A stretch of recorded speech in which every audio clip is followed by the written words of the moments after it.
It was meant to be hush-hush, a secret transfer of something nuclear that was supposed to sail under the radar and never be discovered. But somebody found out, and as for the transfer, it ended in total disaster. Russia tried sending nuclear reactors to North Korea in an attempt to prop up one of its last remaining allies. But somebody blew the reactors up in the Mediterranean. Was it the US? Germany? Amazingly, it could even be China. Whoever it was, the outcome is clear. North Korea isn't getting its hands on the reactors. Let's start with the basics. On December 23, 2024, a Russian cargo ship called the Ursa Major found itself in serious trouble in the Mediterranean. A series of explosions rocked the vessel, ultimately leading to its sinking in unexplained circumstances about 60 miles off the coast of Spain.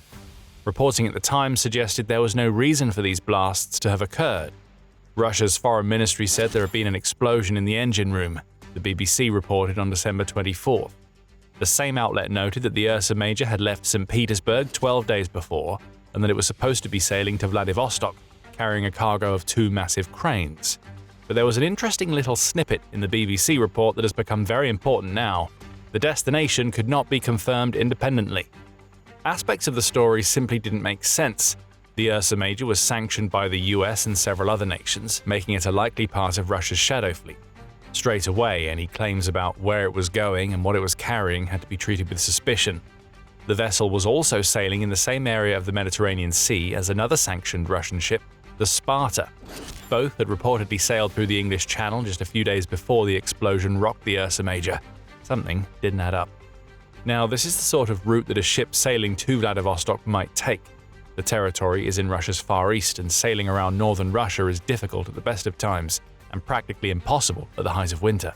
However, Vladivostok just so happens to be almost right next door to a nation that has long been an ally of Russia and has especially become so since Putin launched his invasion of Ukraine, North Korea.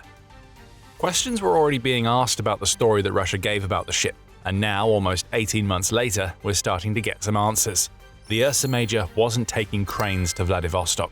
It was transporting nuclear reactors to North Korea. At least that's according to CNN, which published an expose on the fate of the Ursa Major on May 12th.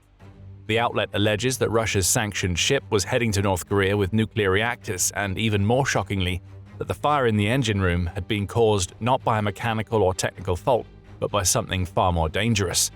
Before we get to that, let's trace the path that the Ursa Major took to get to where it ended up on the bottom of the sea. The sanctioned ship wasn't always called the Ursa Major. Once upon a time, it was the Sparta III, and it was a veteran of Russia's campaign in Syria, where it had been used to shuttle Russian equipment away from the country. On December 2nd, the chameleon-like ship docked at the Ust-Luga port, which is in the Gulf of Finland, and has, incidentally, been the subject of a repeated and devastating deep strike campaign by Ukraine since March. While there, the ship was loaded up with something, and it set sail under a public manifest that said it was heading to Vladivostok. On board were the 2 cranes already mentioned, 129 empty shipping containers, and a pair of large manhole covers. Manhole covers? That seems like a strange thing to be shipping thousands of miles by sea. On December 11th, the Ursa Major cast off from Ust-Luga and started its journey. It was tracked all the way, first through the English Channel, and then as it moved down the French coast. Portuguese Navy aircraft and ships kept tabs on the ship as it moved toward their waters, and this collective surveillance found that the Ursa Major was accompanied by a pair of Russian warships, the Alexander Otrakhovsky and the Ivan Gren. The former is a Russian landing ship armed with a pair of 57mm guns and launchers for multiple launch rocket systems and manpads. As for the latter, it's another landing ship that Naval Technology says is equipped with Igla surface-to-air missile systems, a 76mm AK-176 naval gun, and a 30mm AK-630M2 close-in weapon system. That's a lot of firepower to be sending alongside a basic cargo ship. Again, the story takes an odd turn. What would a Russian cargo ship, even one that has been sanctioned, need with full military escort if it were only carrying cranes, manhole covers, and empty containers? Surely that would make the secretive ship even more visible. By December 22nd, the Portuguese Navy had dropped its tail and the Ursa Major was in Spanish waters. That's where it all went wrong for Ursa Major. About 4 hours after the Portuguese dropped their tail, the ship slowed down dramatically in Spanish waters. Rescuers in Spain radioed in to check if there was an issue that needed to be handled. The Ursa Major's crew said everything was fine. Spoiler alert, nothing was fine.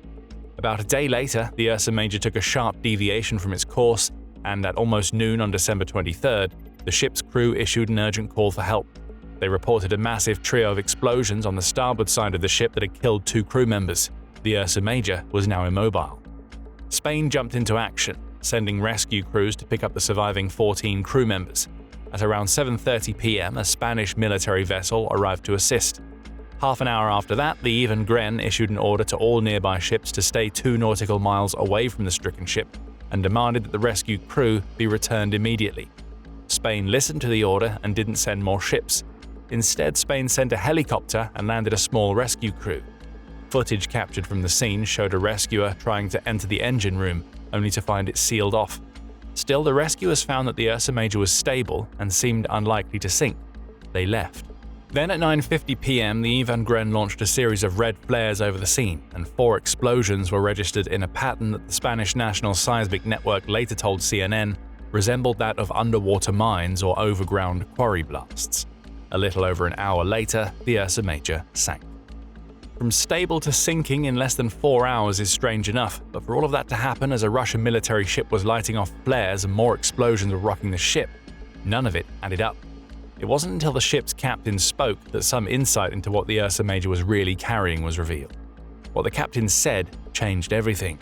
But before we dig into that, you're watching The Military Show, and we bring you the full picture, not just the headlines. If you're new to the channel, hit subscribe to see more videos like this.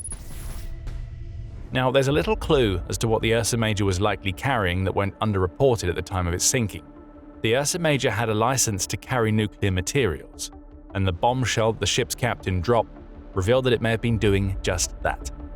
After the 14 survivors from the ship were rescued, they were taken to the Spanish port city of Cartagena, where they met with Spanish investigators and police officers. A debriefing began as investigators tried to learn more about what had happened. The ship's captain, later named as Igor Anisimov, was initially hesitant to talk. Again, that's strange. The Ursa Major only carried cranes, manhole covers, and empty containers sailing from one part of Russia to another, right? Why would that need to be a secret?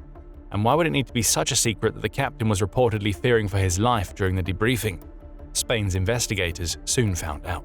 As pressure was placed on Anisimov to explain more about the manhole covers loaded onto the Ursa Major, the captain finally cracked. They weren't manhole covers at all, CNN's investigation reveals. According to the outlet's Spanish sources, Anisimov explained that the Ursa Major was actually carrying the components for a pair of nuclear reactors that could be used in submarines. Those reactors didn't contain any fuel, the captain claimed. But Anisimov reportedly revealed that his entire schedule was a smokescreen. He believed that he would be diverted from Vladivostok to North Korea as his vessel drew closer to its supposed destination. As for the cranes, they weren't being delivered at all, the captain believed. They were there to assist in the unloading of his far more sensitive cargo. Finally, it all starts to make sense. Russia's massive rail network, which is colossal to the point that it spans almost 53,000 miles, would surely have been a better choice than a ship for carrying nondescript cargo from one part of Russia to another. But nuclear materials to another country, they'd need to go by water. If the Ursa Major's captain is to be believed, that's precisely what was happening. Satellite photographs of Ust-Luga at the time of the loading of the Ursa Major are also revealing. They show a pair of blue squares and 2 other white objects, one of which is roughly shaped like a pill. CNN says that these white objects in particular fit the profile of nuclear reactor pressure vessels, possibly the VM-4SG reactors. That can't be confirmed as the ship carrying them has sunk. Oh, and the white objects had disappeared a week after the original photos were taken, right around the time that the Ursa Major left Ust-Luga. Bombshell after bombshell has already been dropped, but what we're about to reveal next catches everybody off guard. The fate of the Ursa Major wasn't a result of a technical fault or an accident on board. What we may have seen in the sinking of this Russian cargo ship was a rare example of direct Western military intervention that was designed specifically to prevent Russia from transferring dangerous nuclear materials to its unhinged allies in North Korea. So the questions have to be asked. What sank the Ursa Major, and who did it? In terms of what, more was revealed by Anisimov. He claimed to have seen a hole measuring 50 centimeters by 50 centimeters punched into the hull, and that the damaged metal faced inward. That doesn't suggest an internal explosion. It suggests that something pierced the Ursa Major's hull and set off the explosions that wrecked the ship. United 24 media reports that Spanish investigators concurred with this assessment of the hull, and that has given rise to speculation that a nation that wanted to stop the Ursa Major unleashed a rare type of weapon, the Barracuda supercavitating torpedo. Spain's investigation has concluded that this must have been the weapon used. This high-speed torpedo, which fires out air ahead of itself to prevent the drag generated by its passage through the water from slowing it down, travels so fast that it's able to penetrate the hulls of its targets with ease. In some cases, that penetration happens without an explosion, which would explain why the hole in the Ursa Major's hull has the dimensions that it has. A traditional torpedo would have ripped the hull apart, but the Barracuda can penetrate with deadly precision due to its speed and then unleash its explosive payload inside the ship itself. As for who unleashed the Barracuda, that's the even bigger question. CNN reports that there are only a handful of nations in the world that have this type of torpedo. Russia is one of them, which raises the possibility that Russia may have chosen to scuttle its own ship after an unrelated explosion in the engine room left it stricken in the Mediterranean. However, neither of the military ships escorting the Ursa Major can fire that Barracuda, at least as far as we know. Iran is also reported to have Barracuda torpedoes, though it is an ally of Russia.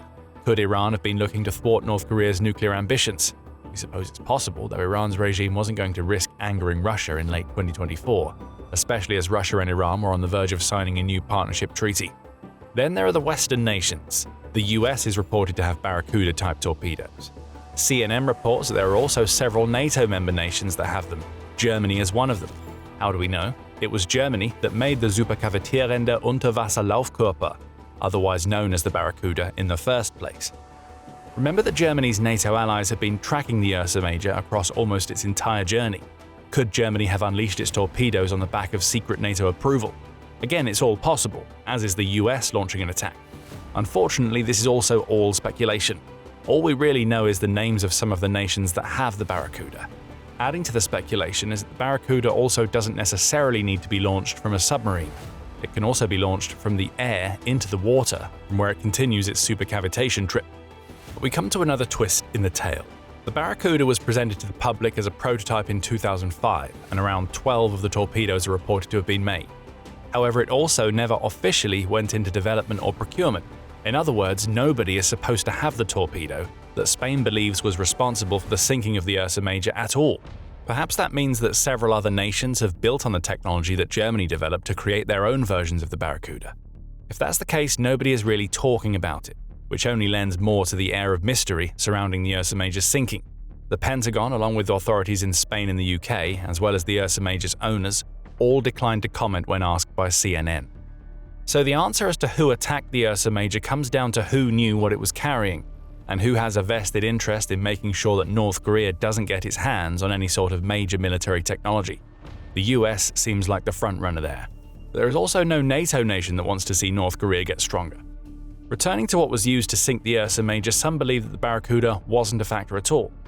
One of those people is Mike Plunkett, who is the senior naval platforms analyst for the defense intelligence company Janes. Plunkett says that the size and shape of the hole in the Ursa Major's hull are consistent with what he would expect to see from the blast caused by a limpet mine. It sounds like a shaped charge explosive that was placed against the hull by somebody or something, Plunkett declares. But that only raises more questions. That mine would have needed to have been applied to the Ursa Major's hull ahead of time by something or somebody. Who could have done that while the Russian cargo vessel was actively sailing through the Mediterranean? We may never know the answer to that question. And we may also never know for sure what the Ursa Major was carrying. When CNN contacted a man who shares the name and likeness of the ship's former captain for further comments, he clammed up and said something about being retired. The black box that should have floated to the surface from the wreckage of the Ursa Major has never been officially recovered, though it seems likely that Russia or Spain has it. As for the owners of the ship itself, Oberon Logistics, they called what happened a targeted terrorist attack. No official accusations have been levied against anybody beyond that. You might think that the story of the Ursa Major ends there. It doesn't. The US has been sniffing around the site of the ship sinking, literally as it turns out, as it's deployed WC-135R aircraft to the site twice, on August 28, 2025 and again on February 6, 2026, CNN reports. Why does that matter? Well, the WC-135R is known as a nuke sniffer, which means it's the precise type of aircraft you would expect the US to send when it's on the hunt for nuclear materials that may be underwater. As for Russia, it hasn't let the sleeping wreckage of the Ursa Major lie. On May 13th, the New Voice of Ukraine reported that Russian vessels returned to the site of the sinking about a week after it happened. Among those ships was the Yantar, which has a little bit of history. Often accused of being a spy ship that is tasked with carrying out sabotage in NATO waters, the Yantar is an interesting choice to send. On the surface, its reported ability to scan the seabed makes it a good choice for Russia if it wanted to figure out what really happened to the Ursa Major and its cargo. The Yantar also spent 5 days sitting over the Ursa Major's wreckage. But when those 5 days were up, 4 more explosions were detected on the seabed. It appears that the Yantar may have played a role in destroying the Ursa Major and the cargo that it carried, once and for all. The one thing that we can say for sure is that the Ursa Major is no more, and that will leave North Korea angry if the vessel was carrying nuclear reactors from Russia. North Korea announced its goal of developing a nuclear-powered submarine way back in 2021, as part of dictator Kim Jong-un's 5-year weapons development plan for his country. Kim has referenced his desire for a nuclear-powered submarine several times since then, including during the January 2024 testing of a submarine-launched cruise missile, the Center for Strategic and International Studies reports. It likely isn't a coincidence that the Ursa Major set sail from Ust-Luga just a couple of months after North Korea is reported to have sent soldiers to help Putin in his war against Ukraine. This was a deal, a trade that went bad. But it's also a sign of how deep the cooperation between North Korea and Russia goes. The Ursa Major may have failed to deliver its nuclear reactors to Kim, but has Russia tried again since? Does North Korea now have the reactors that it seeks for its submarines? We may not get the answers to those questions unless nuclear-powered submarines emerge from North Korea. If the US was involved in all of this, that involvement would likely be classified for a long time to come. But something that isn't as classified as the US may have wanted is a brand new weapon that it's used in Iran. This weapon shouldn't even exist, but it does, and it has the potential to redefine modern warfare. Find out what it is by watching our video. And if you enjoyed this video, make sure you subscribe to The Military Show so you don't miss what we have coming next. And thank you for watching.